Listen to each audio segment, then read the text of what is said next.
আমরা আগে শঙ্কা করছিলাম যে সাংবাদিক ইলিয়াস হোসেন তিনি গোলাম মাওলা রনিকে একেবারে ছেড়ে দেবেন না, যেহেতু সাংবাদিক ইলিয়াস হোসেনের মাকে নিয়ে কুরুচিপূর্ণ কথা বলেছে, পোস্ট করেছে, লিখেছে, ব্যঙ্গাত্মক করেছে। তিনি একজন নারী, সে হওয়া সত্ত্বেও অন্য নারীর, পাকিস্তানে কোনো এক মডেলের নারীর ছবি অ্যাটাচ করে যেভাবে তার পরিবারকে তিনি হেয় প্রতিপন্ন করেছেন, মান সম্মান ক্ষুণ্ণ করার চেষ্টা করেছেন, এর ফলে ইলিয়াস হোসেন একেবারে তথ্য প্রমাণাদি নিয়ে আজ রাত 9টায় সেটা কিন্তু ঘটিয়ে দিয়েছেন। তিনি দেখিয়ে দিয়েছেন গোলাম মাওলা রনি কতটা লম্পট, কতটা বিবাহ পাগল, সম্পত্তি লোভে তিনি কিভাবে একজনের বিবাহিত স্ত্রীকে নিজের ভাগে এনে যখন দীর্ঘদিন রাখার পর দেখলো যে আর সম্পত্তি ভোগ করে নেওয়া যাচ্ছে না, সম্পত্তি হস্তগত করতে পারছে না, তখন তিনি সেইটিতে স্ত্রীকে ছেড়ে দিয়েছেন।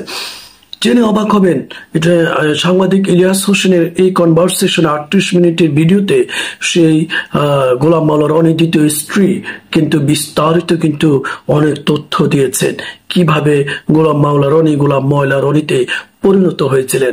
গোলাম মাওলা রনি ভেবেছিলেন তিনি একজন সাংবাদিকতা পটু এবং সাংবাদিকতায় তিনি নিজেকে অনেক পূর্ব থেকে ঢেলে দিয়েছেন, যার ফলে তিনি কলাম লিখছেন, টক শো করছেন, এর ফলে তিনি যা ইচ্ছা তা করলেই তিনি এদেশের মানুষের কাছে তিনি গ্রহণযোগ্যতা পাবেন, তাকে কেউ ধরতে পারবে না, তিনি পার পেয়ে যাবেন। সাংবাদিক ইলিয়াস হোসেন যেহেতু তাকে ধরে ফেলেছে, অতএব তার কোনো নিস্তার নেই।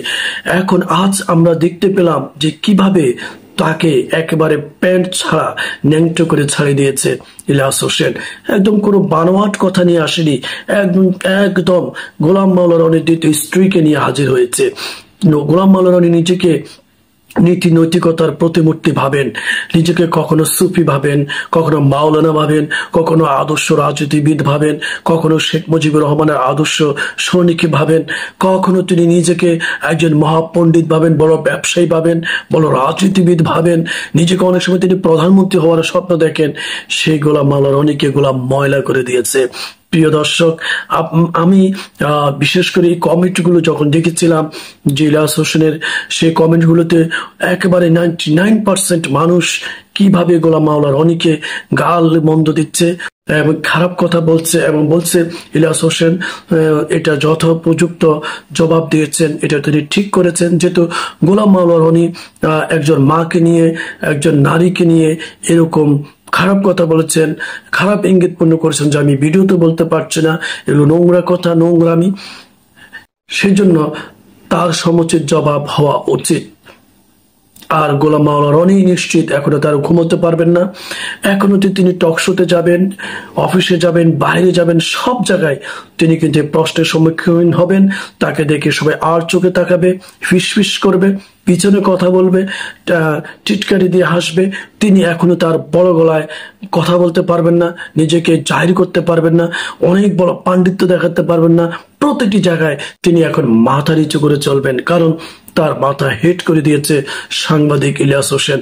যতই বলুক দ্বিতীয় স্ত্রী তাকে হিপ্নোটাইজ করে, অর্থাৎ কি ইরানের একটা গাছ রয়েছে, যে গাছের পাতা গুড়ি যদি কোনো মানুষের সামনে এসে যদি ফু দিয়ে তার চোখে মুখে নিঃশ্বাসে লাগিয়ে দেওয়া যায়, তাহলে সে তার ভক্ত হয়ে যায়, তাকে যা বলে ক্ষণিকের জন্য সে তাই করে। এগুলি ফাউল কথা কাজ হবে না, ফাউল কথা কাজে দিবে না, কারণ গোলাম মাওলানা হলো বিশ্ব বদমাশ, বিশ্ব বাটপার এবং সে অনেক চৌকুশ।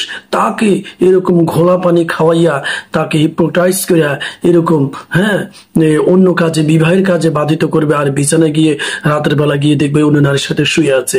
এটা অসম্ভব ব্যাপার, এসব কল্প কাহিনী। তার মা বিশ্বাস করলেও এদেশের জনগণ কখনো এই গিরগিটি রং বদলানো এই গোলাম মাওলা রনিকে বিশ্বাস করবে না, কারণ যার কোনো রাজনৈতিক একটা দলের প্রতি কোনো আদর্শ নেই, যে নিজের প্রয়োজনে, নিজের নেতা হওয়ার প্রয়োজনে সবসময় তার রাজনৈতিক পট পরিবর্তন করে থাকে, অর্থাৎ সে কোনো দলের জন্য বিশ্বস্ত কোনো সৈনিক বা নেতা নয়। সো তাকে এই উপযুক্ত যে জবাব দেওয়া হয়েছে, এটার জন্য আমার মনে হয় সম্ভবত 99% মানুষ, বিশেষ করে গোলাম মাওলা রনি যখন ইলিয়াস হোসেনের মাকে গালমন্দ করেছে, ওই পরিপ্রেক্ষিতে তারা কিন্তু ভীষণ হ্যাপি হয়েছে।